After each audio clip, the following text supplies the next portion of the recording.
The East Kolkata Wetlands, lying on the eastern fringes of the city of Kolkata, are a complex ecosystem of natural and man made wetlands, featuring a unique patchwork of sewage fed fisheries, agricultural fields, and sewage ponds.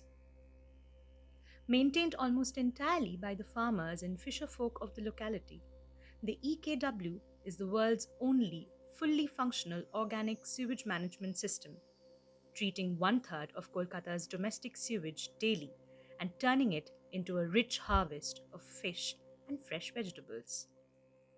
As part of our special issue on environment and ecology, the team of Third Lane visited this site of ecological wonder. Guiding us through this exploration was Dhruba Dasgupta, a researcher of the wetlands and a project director for SCOPE. She has spent her entire life working with the wetlands community, championing the conservation efforts around the place. In the first podcast on the East Kolkata wetlands, we started out at the Topshia and Bantola log gates, with Dhruba ma'am taking us through the intricacies of the sewage disposal system of Kolkata. The next part of our journey takes us right into the middle of the wetlands. We heard the origin story of this RAMSAR site and learned about the man behind the wetlands. We spoke to a fish farmer who has seen the wetlands age and a widow who must wage a daily battle just to do her job. In this podcast, we explore the conundrum of the East Kolkata wetlands through the legacy of the people who have worked for it and the stories of those that live within it.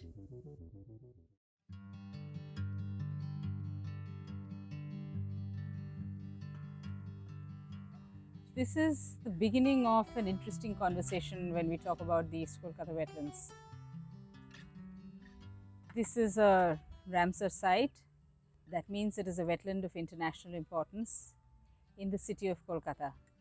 But this is more than a wetland of international importance. It is the only ensemble of wetlands in the world that is sewage fed on such a large scale and is recognized as a RAMSAR site. This got RAMSAR recognition in 2002, but at least 10 years before that, it found a place as a tutorial ecosystem. Why did it get such an early recognition? Because this performed a plethora of functions. This treated the city's sewage by production of food, sustained livelihood of the people. Therefore, it acted as a stable urban fringe where people found employment and did not approach the city of Kolkata, which is a very densely populated metropolis. They did not approach the city of Kolkata for work. This was actually a functional, living heritage. So this evolved into a biological sewage treatment plant which led to food production, which led to livelihood generation, which led to stability of the city of Kolkata, which in fact in the context of climate change provided a good climate and also absorbed sequestering carbon. All of these enmeshed into one, and we have a rich milieu where ecological lessons could be learned about interactions between nature and humans and how humans lived creatively with nature, as my teacher Dhrubojyoti Ghosh used to call it. The people who survived on these wetlands were more marginalized and less privileged. So people didn't really take much note of these wetlands, but the beauty of these wetlands was that they sustained the city so much so that the city could afford to forget about them. The responsibility of management of the wetlands and the drainage system went to the Department of Irrigation, which valued it very much, but which did not get the responsibility of managing these wetlands administratively per se. India has got 46 of its wetlands recognized with the RAMSAR recognition or the RAMSAR tag. This would, on the face of it, mean that this is a moment when all of us can be very proud. However, very sadly, there are a number of wetlands out of these RAMSAR recognized sites in India today which are in a very unkempt, uncared for condition. To mention a few names, Loktak Lake, Manipur, Dipurbil, Assam, and Wular Lake, Kashmir.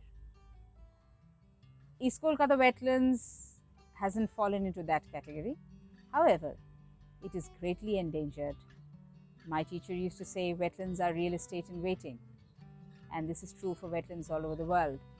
This is very true of the East Kolkata Wetlands, where the city people would like to think that, wetlands, 12,500 hectares, so what if we utilize some of that and build houses?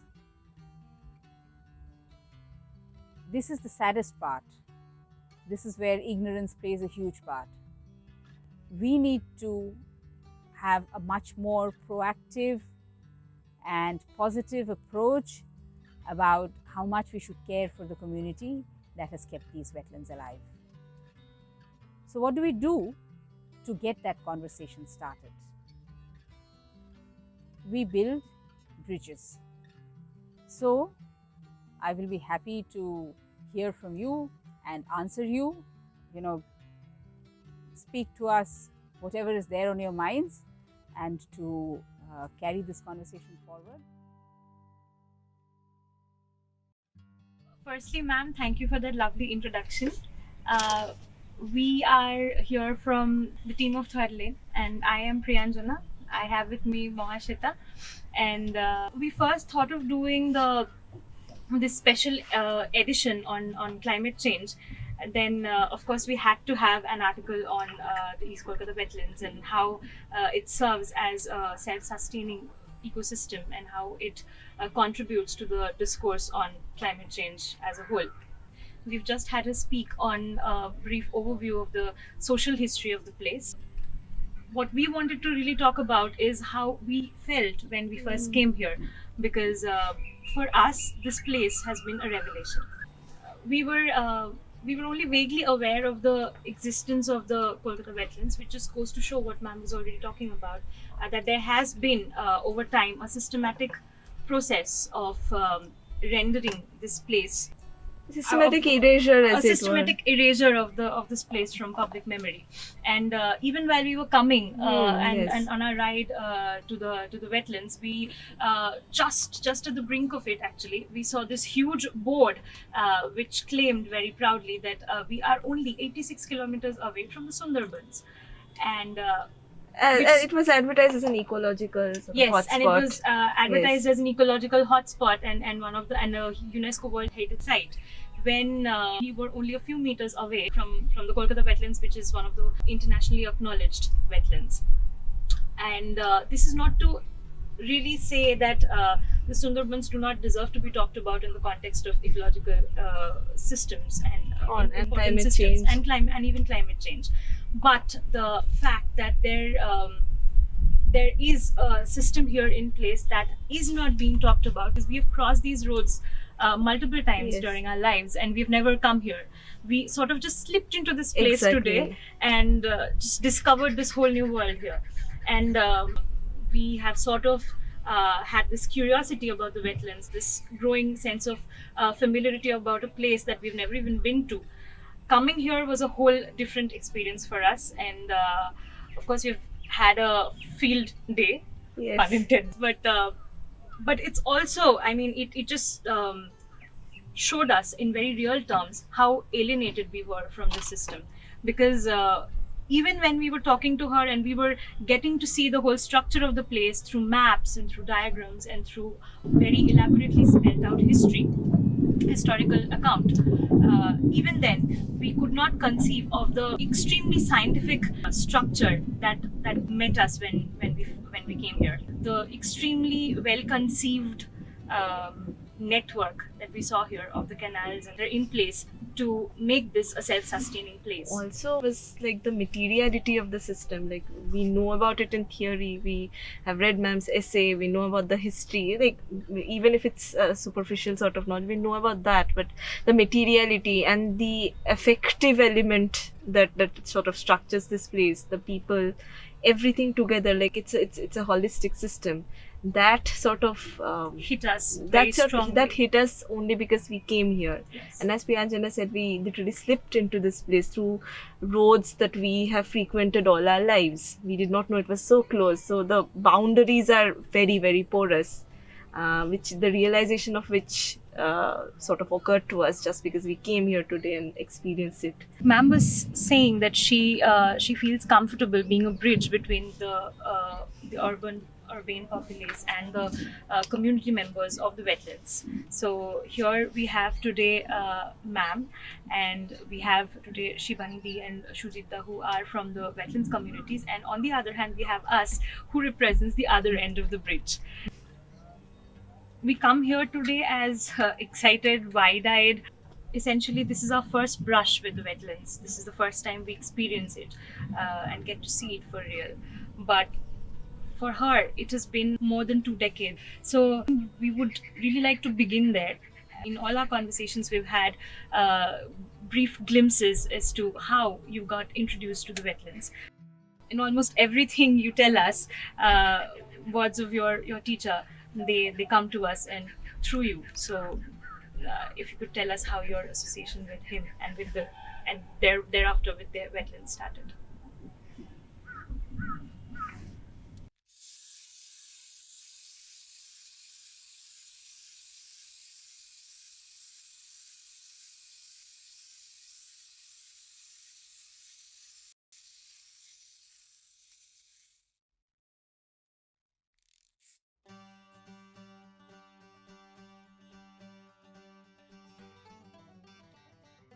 Even as you speak, Priyanjana, the memories of those days come alive.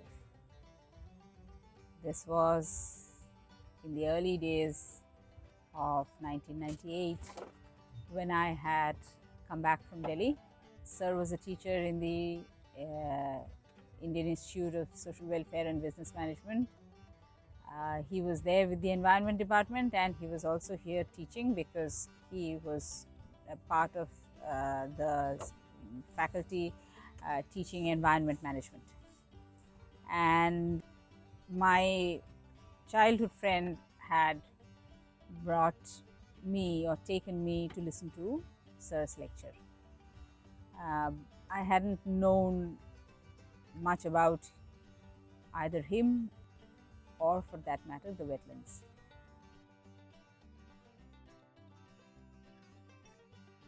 After Sir had completed his PhD, he was at that time joint director in the State Planning Board. The then Finance Minister Ashok Mitra had heard that wastewater can be used.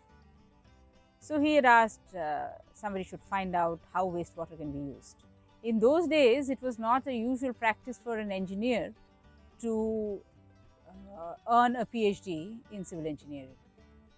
He was the first PhD in civil engineering from the University of Calcutta. The PhD was on something that was to do with ecology. That was not to do with the East Kolkata wetlands.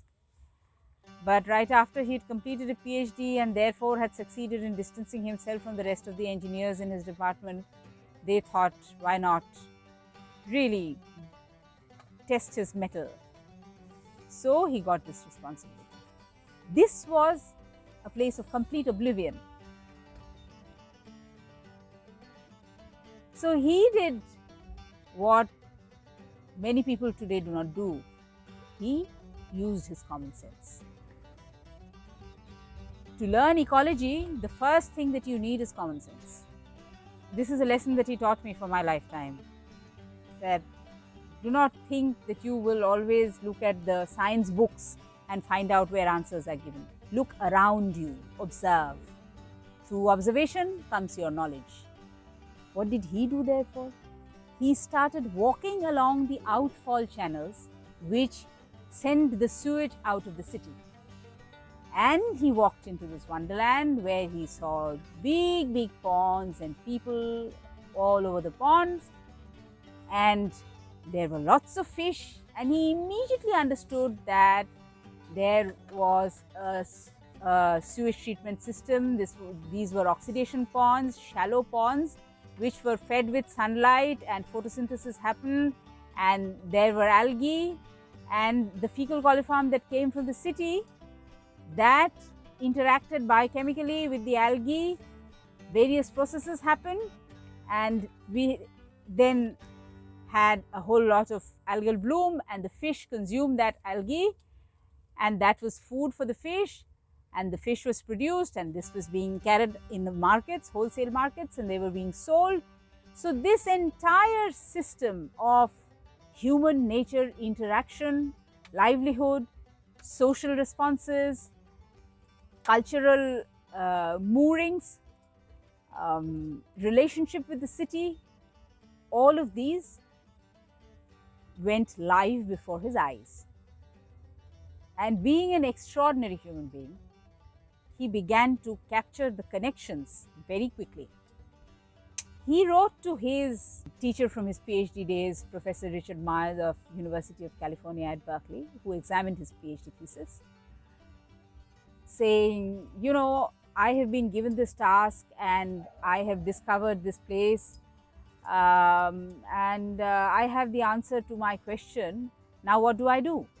This is only 15 days and I have discovered the answer to my question. So his teacher told him, if you give 5 years of your life by the side of these ponds, you will have impact on history. And so he gave the rest of his life by the side of these ponds, and that impact on history is what resulted or that impact on history was created by his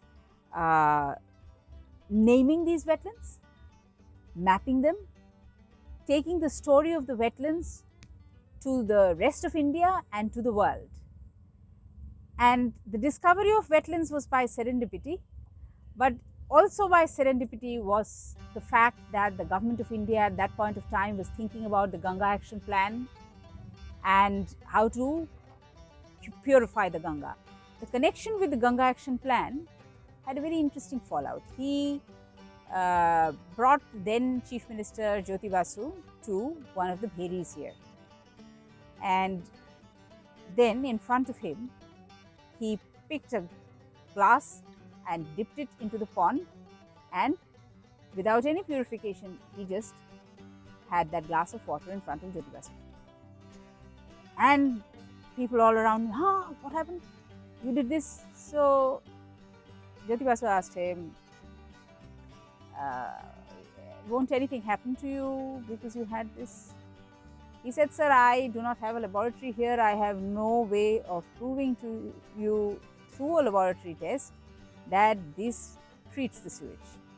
Whatever little bits of problem there are, the hydrochloric acid that is there inside my stomach, that will take care of it. I have a thing to ask of you. People will say, we need sewage treatment plants for treating the sewage. This is the sewage treatment plant, and please sir, my request is for you to see that not a single rupee comes by way of sewage treatment plants to the city of Kolkata for sewage treatment. And Jyoti Basu had kept his word. For many, many, many years, we had no mechanical sewage treatment plants. Today we do have, but they do not perform well. All over the world, in fact, performance of sewage treatment plants in such a manner that the water becomes potable again hasn't become a reality. Mechanical sewage treatment plants. Biological sewage treatment is far more comprehensive. Domestic sewage, not industrial sewage. And what we get here is entirely domestic sewage from the city of Kolkata. So when this recognition came, it came gradually. It came in the early 90s. Before that, sir had been awarded the Global 500 Roll of Honor by the United Nations Environment Programme. And I came into this whole process of knowing much later, as I told you. But what Sir did was to celebrate this award by approaching the Chief Minister and saying that this is an award for the people of Bengal, and the best way to celebrate the award would be to celebrate Wetlands Day. Wetlands Day on the first day of Ashar, which means the 16th of June. And so before RAMSAR began celebrating World Wetlands Days in 1998, West Bengal celebrated Wetlands Day in 1990, starting in 1990 and onwards. Today, not many people remember about that, but that is how it was.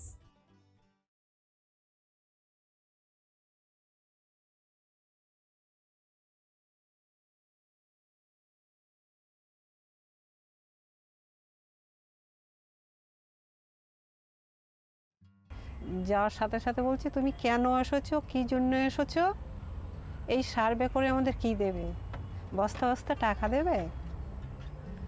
আমি বললাম, দেখুন আপনারা এইভাবে বলবেন না, কে কীভাবে survey করছে সেটা আমি জানি না, আর আমি টোটাল হাটগাছার মৌজা করছি এবং আমি ওয়েটল্যান্ড থেকে এসেছি, আমি কোনো পার্টি পঞ্চায়েতের লোক নেই। আপনারা যে টাকা বস্তা বস্তা টাকা দেবো সেটা তো এখানে পঞ্চায়েতের লোকজন আছে, আপনাদের সুবিধা অসুবিধাগুলো সেখানে বলুন, আমাকে তো বলে কোনো লাভ হবে না। আমি ওয়েটল্যান্ড থেকে এসেছি, আমাকে যে কাজের দায়িত্ব দেওয়া হয়েছে, যেভাবে বলা হয়েছে আমি সেইভাবে করছি, তা আপনাদের সহযোগিতাটা আমার খুব প্রয়োজন।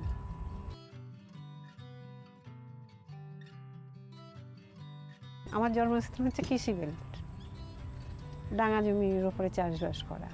আমার বিয়ের সূত্রে আমি হাটগেছার গ্রামে এসে আমার ওয়েটল্যান্ডের সাথে সম্পর্কিত হয়েছি। আচ্ছা, কত বছর? আজ দীর্ঘ 35 বছর।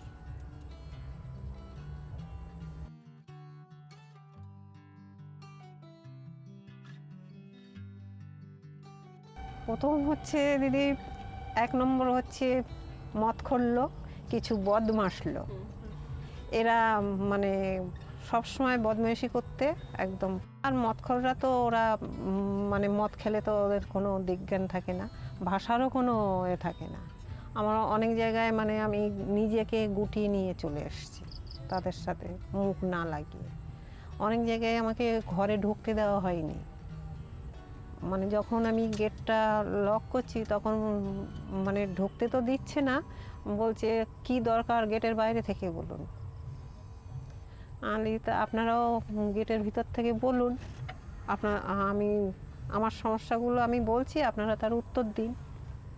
তখন আবার মুখটা দেখে নেয়, আমাকে দেখে নিয়ে তারপরে বলছে ঠিক আছে ঠিক আছে বলুন, কোত্থেকে আসছেন, কী বৃত্তান্ত, বিভিন্ন রকম প্রশ্ন ছড়ে তার উত্তরটা দেওয়ার পরে তখন গেটটা খোলে। এই করতে করতে আমাকে পরিষ্কার বলছে, হ্যাঁ ওয়েটল্যান্ড থেকে আপনি এসছেন, আপনি কিভাবে এলেন, কে পাঠিয়েছে আপনাকে? আমি দিদির কাছ থেকে ইংরেজিতে আমি মানে পরিষ্কার ইংরেজিতে বলতে পারবো না, আমি দিদির কাছ থেকে আমি বাংলায় সেইগুলো লিখে নিয়েছি। আমি আমার মতন করে আমি বাংলায় বুঝিয়ে দেওয়ার পরেও যখন আমাকে তারা মানে প্রচণ্ডভাবে উত্তপ্ত হচ্ছে, তখন আমি ওই ফর্মটা বার করে দিই। আমি তোমরা যদি লেখাপড়া জেনে থাকো, আমি আমার ভাষায় আমি বলে দিয়েছি, এবার তোমরা তোমাদের ভাষায় এইটা জেনে নাও, পড়ে নাও, দেখে নাও। তখন বলছে তুমি এসছো, জবাবটা তোমাকেই দিতে হবে। আমি জবাবটা আমি অবশ্যই দেবো, আমি যতটুকু জানি এর উপরে দাঁড়িয়ে আমি ততটুকুই জবাব দেবো, তার বেশি কিন্তু দেবো না। তখন বলছে না না ঠিক আছে করুন, আপনার কথা তো শুনলাম, অনেকে তো এসছে তোমার সার্ভে করতে, তারা সার্ভে করতে আমার ঘরেও ঢুকেছি, কিন্তু এইভাবে প্রশ্ন করেনি সেইটা বলছো তো এখানে এই ফর্মের উপরে যেমন ভাষা লেখা আছে আমি সেই ভাষাগুলোই আপনাদের কাছে বলছি, তাছাড়া কিন্তু একটু বাড়িয়ে বলছি না। তখন এবার ঘরে থেকে আগে মেয়েরা আসে, তারপরে ছেলেরা মানে উত্তপ্ত করে দিয়ে ঘরে ঢুকে যায়, গিয়ে এবার মেয়েরা না না দিদি ওর কথা কিছু মনে করবেন না, ও নেশা করলো, কিছু ভুলভাল বলে ফেলেছে, এটা আপনি একটু কিছু মনে করবেন না, মানিয়ে নিন মানিয়ে নিন। ঠিক আছে, আমি সব কিছু মানিয়ে নিচ্ছি। এবার তারপরে আসে টাকা পয়সার প্রশ্ন, কি দেবেন, কি দেবেন, এই সার্ভে করে কি পাবো আমরা, এই কথার উত্তর দিয়ে তারপরে আপনি আপনার কলম ওখানে বসান। তাহলে কি পাবো নিয়ে যদি যদি আমরা সবসময় পাওয়ার আশা করি কিন্তু দেবটা কি, তাহলে আগে আমার সাথে একটু ভদ্রভাবে কথা বলুন, তারপরে পাওয়ার আশাটা করুন। আর আমাদের ওই হাটগাছা মৌজা হচ্ছে পরিষ্কার দালালি লাইনে চলে, সব দালাল ভরে গেছে, তারপরে ভরে যাওয়ার পরে তারা জমি জায়গা সব বিক্রি করছে।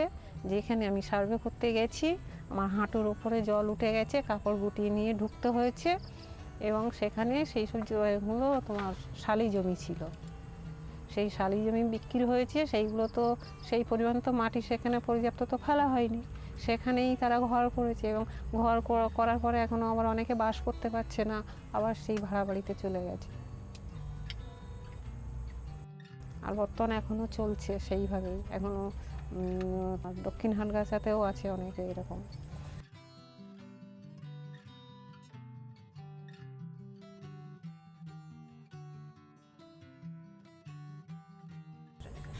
পানীয় জলের ব্যবস্থা এখানে প্রত্যেকের ঘরে দিদি, আমাদের এখানে পানীয় জলের ব্যবস্থা সেইভাবে নেই, প্রত্যেকেই কিনে খায়।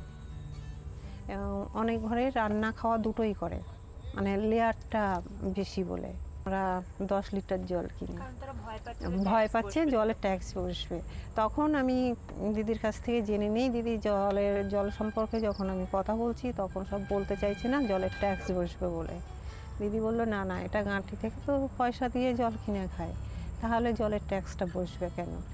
তখন এবার তারপর থেকে আমি বোঝাতে শুরু করি যে এই জলের ট্যাক্স বসবে না, আপনারা আপনাদের ঘর থেকে পয়সা দিয়ে জলটা কিনে খাচ্ছেন, তাহলে এই জলের ট্যাক্স বসবে না, আপনাদের ভয় নেই। তখন অনেকে তারপরেও এই কথাগুলো বলার সত্ত্বেও অনেকে বলছে না যে আমরা ঘর থেকে জল দিয়ে পয়সা দিয়ে যে জল কিনে খাচ্ছি এটা সেই মতন সরকারের ঘরে মানে যাবে, সেই মতন তাহলেই বলা ঠিক আছে যে আমাদের এত টাকার জল খরচা হয়। আর অনেকে বলছে না এটা ঠিক নয়, ওনাকে বলা যাবে না, উনি কোথায় থেকে কোথায় নিয়ে যাবে তার কোনো ঠিক নেই, এত টাকার জল খরচা হয় আমরা কেন ওনাকে বলতে যাব। একটা বেশ বড় মানুষের মধ্যে একটা ভয় কাজ করছে, এখনো খাবার জল কিনেই খেতে হচ্ছে বেশিরভাগ না এই প্রথম ওনাদের কাছে গেল, এর আগে কোনোদিন এইভাবে যায়নি। আচ্ছা, এই তথ্যটাই প্রশাসনের হ্যাঁ হ্যাঁ, এই তথ্যটাই এখনো পৌঁছায়নি, এই প্রথমবার পৌঁছেছে। এই যে সরকারের অনুপস্থিতি, এই জিনিসটা ফুটে উঠছে, তো সরকার কোথাও নেই জলাভূমিতে, তার যে ফলটা সেটা হচ্ছে লোকের মধ্যে ভয়। সরকার কি অভিসন্ধি নিয়ে আসছে সেইটা লোকে জানতে চাইছে, ব্যাপারটা তো এরকম হওয়ার কথা নয়। কম থাকতে পারে বেশি থাকতে পারে, কিন্তু একটা উপস্থিতি তো থাকবে।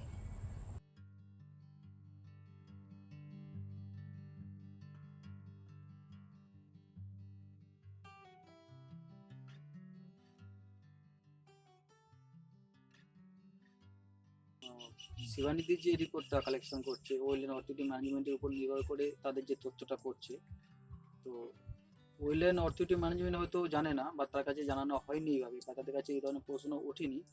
কিন্তু আজকের সরকারের উপর থেকে যদি নিচের স্তর আমি দেখি, আজকে নিচের স্তর মানে গ্রামে পঞ্চায়েত, তার উপরে পঞ্চায়েত সমিতি, তারপর বিডিও। তো বিডিও পঞ্চায়েত সমিতি বা পঞ্চায়েতের কাছে কোনো এলাকার মানুষ বলেনি যে আমাদের জলের সমস্যা নয়, এটা কিন্তু ঠিক না। প্রতিটা স্তরগুলোতে তাদের কাছে বলা হয়েছে। এবার পঞ্চায়েতগুলো থেকে তারা এইভাবে বলেছে যে আমাদের ক্যাপাসিটির বাইরে, আমাদের হিউজ পরিমাণ টাকা নেই। তারা খুব বেশি হলে একটা নর্মাল ডিপ টিউবওয়েল বসে দিয়েছে, যে ডিপ টিউবওয়েলের জলটা হয়তো খাওয়া যায়, কিন্তু তার খুব ক্রাইসিস। মানে দেখা যাচ্ছে কিছু মানুষকে এমন জায়গায় ডিপ টিউবওয়েলে বসে দিয়েছে যে 2 কিলোমিটার 1 কিলোমিটার এরকম দূর থেকে ডিপ টিউবওয়েল জল আনতে হচ্ছে, কিন্তু সেটা খুবই সীমিত আর কি, সব মানুষের বাইরে। আর এখনকার ডিপ টিউবওয়েলের জলের যা কোয়ালিটি নিচে নেমে এসছে, তাতে এই ওয়েলল্যান্ড এরিয়াতে আমার ধারণা বা আমি যতটুকু বিভিন্ন কথা বলে জানতে পেরেছি, 99% মানুষই প্রায় জল কিনে খাচ্ছে।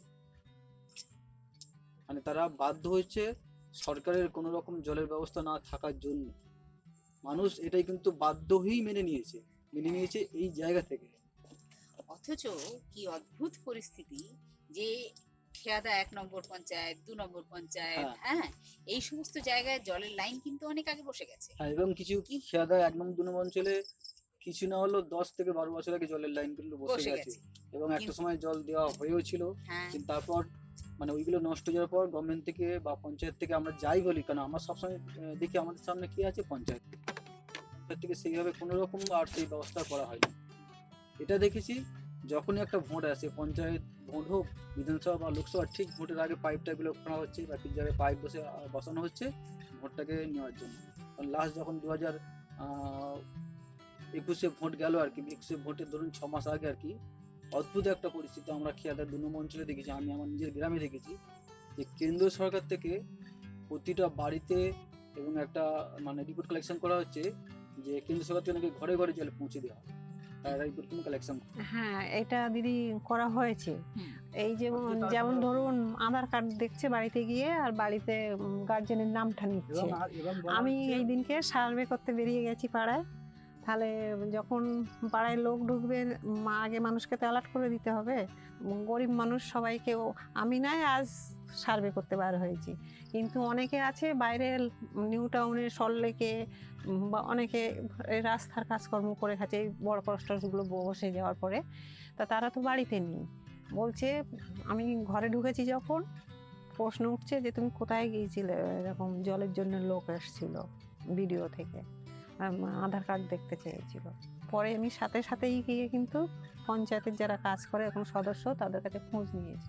বললো এখনো হয়নি, হবে, কিন্তু মেন যে সদস্য ওখানে তাকে বললো এই সরকারি কাজ একবার হয়ে গেছে আর না হতে পারে। আমি তখন মুখের উপর বলেছি না হয় না হলো, আমি একা মানুষ, মরে গেলে ফুরিয়ে যাব, না দেয় না দেবে কল। আমার বাড়িতে একটা টিউবওয়েল আছে আপাতত ব্যবহার করার জন্য। এইভাবে করা হয়েছিল, শিবানী যেটা বলে একদম ঠিক, প্রতিটা ঘরে ঘরে গিয়েছে, ঘরের যে গার্জেন, সেই গার্জেনদের আধার কার্ডের নাম্বারটা নেওয়া হচ্ছে এই কারণে নাকি ঘরে ঘরে জলটা পৌঁছে দেওয়া হবে বলে, প্রতিটা একদম ঘরের যে গার্জেন তার গভর্নমেন্ট অফ ইন্ডিয়ার জল জীবন মিশনে এইটা হর ঘর জল বলে একটা স্লোগান হয়েছিল, প্রত্যেক ঘরে ঘরে জল যাবে। এবং আমার একটা পরিচিত রিলেটিভ এসে আমার বাড়িতে এসেছিল, যেমন মানে শিবানীদি রিপোর্ট করতে গিয়ে, যা শিবানীদি ফেসগুলো করেছে, যেহেতু কেন্দ্র সরকার বলুন আর রাজ্য সরকার বলুন, তাদের যে মানে পলিটিক্সের যে ধরন আর কি, সেই ধরনটা কিন্তু তারা এখানে একটা ব্যবহার করেছে, যেটা আমার চোখে পড়েছে। মানে শিবানীদির রিপোর্টের অভিজ্ঞতা শুনছি, আর আমি আমাদের পাড়াতে যে ছেলেটি জলের যে রিপোর্টটা কালেকশন করতে গেছে, ওরা পলিটিক্সটা এইভাবে ব্যবহার করেছে যে পার্টিকুলার সেই পাড়ার ছেলেটাকে সেই পাড়াতে পাঠানো হবে, তাহলে তার এগেনস্টে বলুন বা এইটার পরিপ্রেক্ষিতে কোনো রকম কমপ্লেনটা খুব কম আসবে। শিবানী যদি পাশে পাড়াতে বিভিন্ন রকম রিপোর্ট কালেকশন করতে, অটোমেটিক শিবানীতে বিভিন্ন প্রশ্নে জর্জরিত হতে হয়, কিন্তু পরিচিত ছেলে যদি শিবানীদির পাড়াতে যেত, এটা নিয়ে সমস্যাটা তৈরি হতো। যে যার পাড়াতে কিন্তু সেই দায়িত্বটা দেওয়া হয়, তাহলে তার পক্ষে প্রশ্নটা কম আসে, সে উত্তর দিয়ে দেবে পাড়ার ছেলে তো যা, তো এরকম একটা ব্যাপার। এটা কিন্তু এইভাবে সার্ভেটা করা হয়েছে। সার্ভেটা যেটা মানে পাড়াগত বুথগত ওয়াইজ করেছে, ওদের কিন্তু অন্য মানে ওই 12 বছর থেকে 18 বছর বা 8 বছর থেকে 18 বছর মানে স্কুলের সমস্যাটা উঠে এসছে। আর তারপরে যে সার্ভেটা হয় সেটা ভোটের জন্য, এটা এইভাবে এর জন্য নয়। আবার ওয়েটল্যান্ডের লোক যখন শুনছে অনেকে আবার ভয় পাচ্ছে, উনি কিন্তু ওয়েটল্যান্ডের লোক, হিসাব করে কথা বললো। মানে ওয়েটল্যান্ড মানে মানুষের মধ্যে একটা আতঙ্ক তৈরি হয়ে গেছে যে ওয়েটল্যান্ড আসা মানে যে জমির যে সমস্যাটা আর কি, যে জমিতে যে চরিত্রগুলো বদল হয়ে যাচ্ছে, ওয়েটল্যান্ডেই একমাত্র এই জমির চরিত্রের সমস্যাগুলো আর কি সামনে তুলে ধরতে পারে, অন্য কেউ মানুষ তুলতে পারবে না। তো দেখা যাচ্ছে অনেকে এইভাবে বেআইনিভাবে যে জমিগুলো বসবাস করছে, যেগুলো তাদের ইনলিগালি আইনত পারমিশন নেই, সেই তথ্য যদি গভর্নমেন্টের কাছে চলে যায়, যার জন্য ওয়েটল্যান্ড বলে মানে আতঙ্কটা সবচেয়ে বেশি আকার ধারণ করেছে। এটা আমার কাছে একদম পরিষ্কার শিবানীকে করেছে।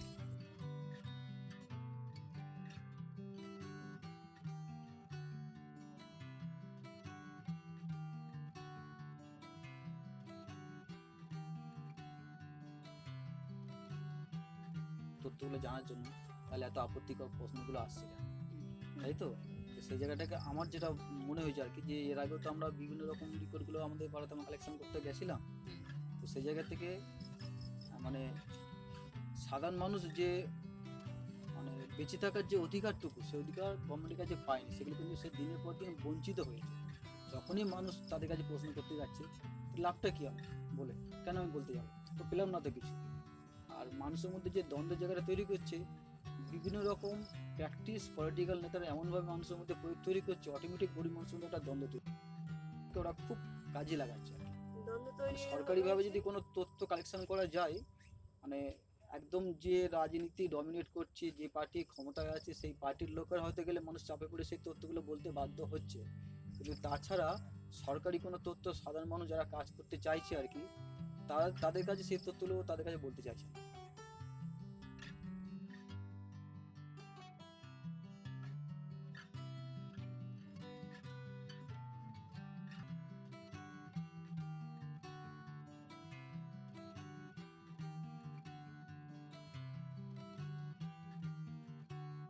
So that was our interview with Sujita and Shibani. Shibani has done the entire survey that we had talked about on the Hatgachha Survey, and Sujita is a fish farmer here.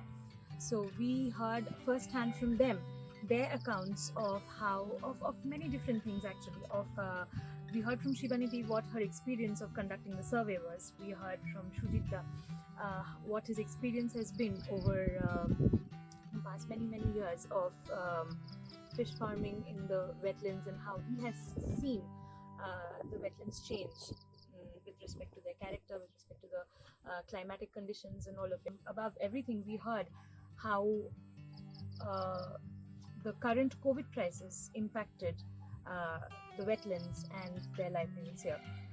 And this is particularly interesting to us because I think there, like we began this podcast as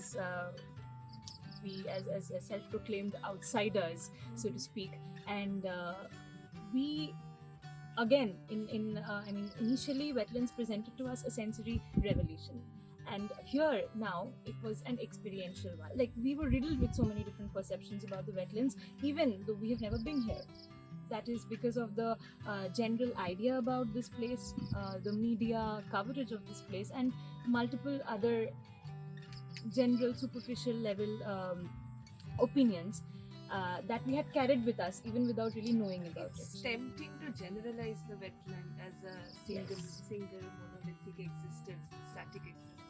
But it isn't. It isn't simply a natural place. It isn't simply an artificial place. It isn't simply a feat of engineering. It isn't simply a community. It's a mesh. It's a mesh. And while talking to the people from the wetlands, we really realized that there are so many subtle differences within this place itself that also comes across, because we saw how during certain questions, during certain accounts, Sujita's accounts varied so very drastically from Shibani's experiences, and that in itself presents to us a microcosm of the conflict that we see everywhere else, and it presents to us a reality check when we try to generalize the entire narrative of the And wetlands. yes, for instance, we had asked Shibani whether this atmosphere of division is something new, something that, because that's what we were expecting. Not exactly the way we were Yes, expecting it was not right? new. And then again, about the water situation here, because it seems since we were not aware of the nuances of this place, it seems very easy to conclude that the one thing that the people of the wetlands wouldn't be lacking for is water. Is water. Ironically, that is the one major crisis that bothers them Communities here, here, that the yeah. communities here battle with on an Ma'am everyday was basis. talking about this, for instance, yesterday, that the authorities, their view is that the problem here is housing, Yes, whereas the real problem here is water. Right, which seems something- ironic, which but is ironic, but it's true. is also the reality. It was a learning experience above all for us, because we were to a certain extent, to maybe a very small extent, able to Scratch sort at the of surface. scratch the surface and challenge some of our own perceptions that we had come here with.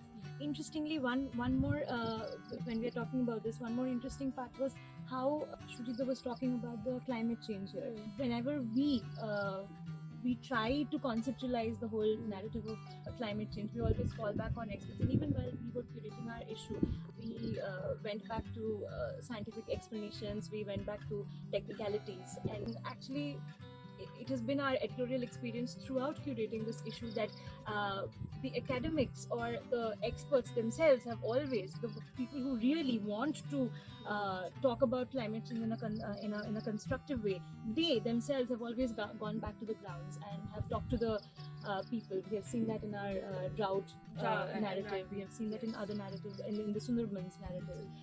It's the people and their livelihoods which actually work very effectively already to sustain climate as it is, and perhaps the best thing that we can do is help them do it, because they are already doing their best to conserve an ecosystem that is the mainstay of their life. Through that we reach our interesting point that we were discussing, yes. that the essential problem here is then not really of, not particularly, not at least not solely of lack of resources or that the climate is changing or all of it, It's a but lack of vision. it's a lack of vision and a very systematic cerebral Refusal to see. That Yes. is how we began our perception Perception of this place. There was this sort of selective blindness which was at play in the way we interacted with this space, with respect to this space. Ma'am keeps talking about the big picture. It's all about looking at things in a certain way. And also another thing is it's also an atmosphere of violence. It might not be spectacular violence. There might not be Right. people killing each other. There might not be explosions. There might not be visible poison in the water or things like that. Things that we expect. But it's a sort of slow violence, which is something that a lot of which is also born out of a lot of the uncertainty that we have on a very immediate basis, because it Yes. is affecting the everyday lives of people. And So- also we start this whole thing about climate change, and we try to gather writings about it in the hope that to quote unquote create awareness, when we see that yes, we do need to create awareness in ourselves, because the people Yes. that we are trying to educate, I mean, they are facing it and they are already quite educated about it. They know the they bear effects they bear already. the brunt of it actually, Yes. because they're like most they're situated at a position of extreme precarity. So yes, I mean, So I think we wanted to end this podcast by summing up our experience the of seeing the wetlands for the first time, and also our experience of talking to the people here. We would like to end by taking this back to ma'am again. That where do you see the future of the wetlands, and what measures do you think are necessary to preserve the nature of the wetlands as they are as they stand today? When we enter these wetlands, we still do not see any signboard that says that these wetlands are a RAMSAR site. I'm glad that you noticed that. So we are still in an erasure mode. We are still in a non-recognition mode. And we actually, the people of the city, do not want to explore the real worth of these wetlands and why it is vitally connected to their livelihood.